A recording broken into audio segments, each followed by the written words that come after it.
Alright, so let's see the MPSH question. Alright, so the question number 6 said a liquid chlorine is unloaded from a rail tankers into a storage vessel.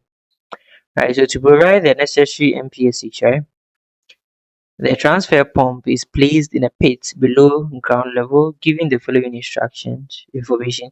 So you need to calculate the MPSH available at the inlet to the pump. I always say MPSH is always for the suction right side. That's the inlet of the pump. They give us a flow rate right of 16,000 kilogram per hour, which in per second, so 16,000 as in per second becomes what 4.44. So we have 4.44 kilogram per second, right? Then the total length of the pipeline from the real tanker outlet to the pump inlet, right? So the length is what 50 meters. And the vertical distance from the tank outlet to the pump inlet, right? So the vertical distance, right? That's the head. That's 10 meters, right? Then commercial steel piping. We have a commercial steel piping. So of course the absolute roughness is 0.046, right? That's for a commercial yeah, that's for a commercial steel pipe, right? Then we have they said that the its internal diameter is 50, right? So ID is 50 times 10 to the power minus 3 meters, right? Then it's used. So they showed us that the miscellaneous friction loss is due to the tanker outlet constriction and the pipe fittings in the inlet, right? So in the inlet are equivalent to this one. So that means that this you have to use the equivalent pipe methods. You can't escape that one because they've given us the equivalent. So you need to calculate for the extra length, right? Which is the 1000 multiplied by 50 times 10 to the power minus 3, right? To get the extra length, right? That's what we do. But this one you can't use the velocity here. You see this one, they give you the total equivalent pipe diameters. But in a certain situation when they give you the fittings themselves, maybe a control valve and what, right? That one you have to make sure that whatever value you are using over there, you'll be using just for the fittings or the equipment which are in the inlet of or the suction side because you are considering just the MPSH. So if you go and involve everything, we are wrong. But you're talking about just the suction side. Did you get? And over there too, we use just the tank inlet. We don't have the tank outlet over there because they're talking about MPSH. Right. So the 1000 multiplied by 50 times 10 raised to the power minus 3 gives us what 50 meters. Right. So we have 50 meters. So that gives us the equivalent length to be 50 plus what 50, which is 100 meters. Right. So you have that one to sort it out. Then they give us the vapor pressure, right? So this is the formula we are coming to use. So we know that MPSH, right, is equal to the pressure head at the source, right, plus the head minus the friction head, right? Right, friction head, right? Then minus the friction head, then minus the vapor pressure head, right? So that's what you're coming to use. So let's see over here we have so for let's see for MPSH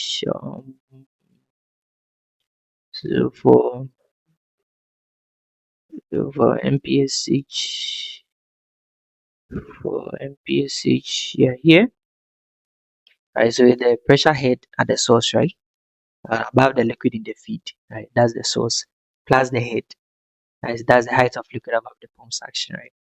Then minus the pressure loss in the suction what piping, then minus what the vapor pressure what at the pump suction side, right, which is the head, right? So over here we need to get all these parameters down, right? So that's the formula we are coming to use, right? And before you can calculate for this PF, we need to go through the method that we use. So over here we are using the equivalent pipe diameters method because of this value, the 1000 they give us, right? So we can use the velocity S methods to solve for this one. So over here We need our Reynolds number, we need the relative roughness to get the friction factor, right? So for us to get that, we need the velocity. So you know that we need to also get the area. So area becomes the pi d squared on 4, which is pi times 50 to the power minus 3 squared divided by 4. Right. So over here um the area, right, to 3 decimal places, as I always say, don't forget to say to 4 decimal places.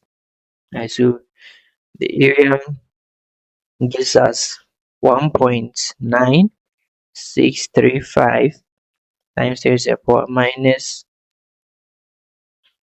3, right? Minus 3 meters squared, right? Then we can have the velocity to be mass flow rate divided by density times what area. The mass flow rate is 4.44, and the density over here, they give the density to be 1,286 kilogram per meter cube. The area is 1.9635.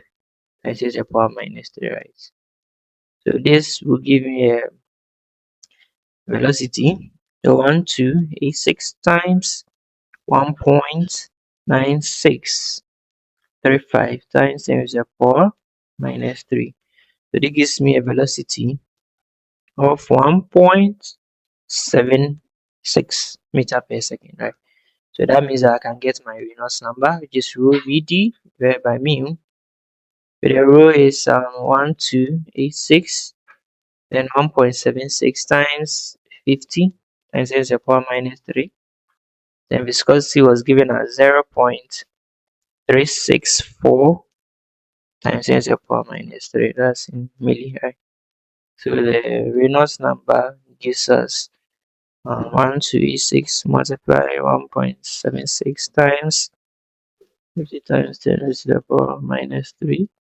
Whereby 0.364 times 10 to the power minus 3. So you have a Reynolds number of 310,901.0.1, right? Which is approximately 3.1 times 10 to the power 5, right? And over here, they told us that we are this calc to provide the sperm given the information MPSH, but so we are using a commercial steel pipe, which is 0.046 as usual. So right now the relative roughness becomes 0.046 divided by 50. It's in millimeters, so you can leave it like that. So 0.046 divided by 50, which gives us 0.00092. Right, so 0.0092. So based on this one, when you read the Moody chart, calculating for friction factor, calculating for friction factor, so we have 10,901 0.00092. So that gives us a friction factor of 0.0195, right? Yeah, 0.0195. Right, so that's the friction factor, 0.0195. So right now you can calculate for the we can calculate for the change in P, right? So let me erase. So let's see. Right, so right now the PF, right, becomes 8 times 0.0195 times the length, which was 100. That's the equivalent length. Then 50 times 10 to the power minus 3 times the density, which is 1286 multiplied by the velocity, right, multiplied by the velocity, multiplied by the velocity, right? Then the velocity squared divided by 2.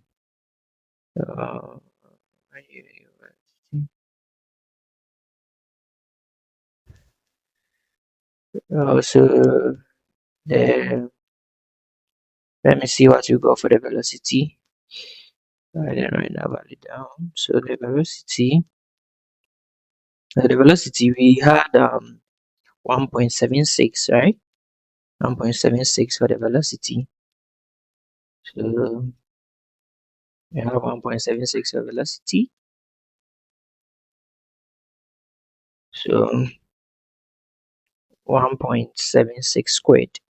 Right, so that gives me a PF of 8 times 0.0195 times 100 divided by 50 times 10 to the power minus 3 times 1286, then times 1.76 squared times 1.76 squared and divided by 2. Right, so this gives me 621.428 Pascal. Right, so that's the pressure drop, right? So that's the PF due to the friction, right? So due to the friction, and they give us vapor pressure too. So right now our aim over here is supposed to, and they give us the pressure in the tanker, right? So that's the pressure at the source, so above the tank, right? So that's P, right? So that P is what, 7 bar, right? So which is 7 times 10 to the power 5 Pascal. It's absolute, so we leave it like that. If it was gauge, then you have to convert to what, an absolute pressure. Over here right now, the MPSH becomes 7 times 10 to the power 5 divided by, so 1286 times 9.81, right? Plus the head, which the head I told you it was 10 over here, minus 621.428 divided by 1286 times 9.81, then minus that of the vapor pressure, which was given as so the vapor pressure is given as 685 kilopascal. So it's power 3 divided by 1286 times 9.81, right? So that gives me the MPSH available. Right, so it becomes 7 times 10 to the power 5 divided by 1286 times 9.81, right? Then plus 10 minus 621.428, also divided by 1286 times 9.81, right? Then minus 685 times 10 to the power 3 divided by 1286 times 9.81, right? So that gives me an MPSH of 11.14 meters. You can see so 11.2 meters, right? 11.1 meters, right? So that's the MPSH for this question, right? Did you get it? So that's how you calculate for the MPSH. So the MPSH is only about the suction. Right, so when they give you fittings or miscellaneous equipment, make sure that you are using just the one which is located in the suction line of what, the pump. Right, that's where you should use. If you're going to use any other thing at the discharge side, you are wrong, because MPSH is net positive suction head. So it's the suction side you are concerned about. So everything is concerned about the suction, the length, everything, right? So this is for the MPSH. Yeah.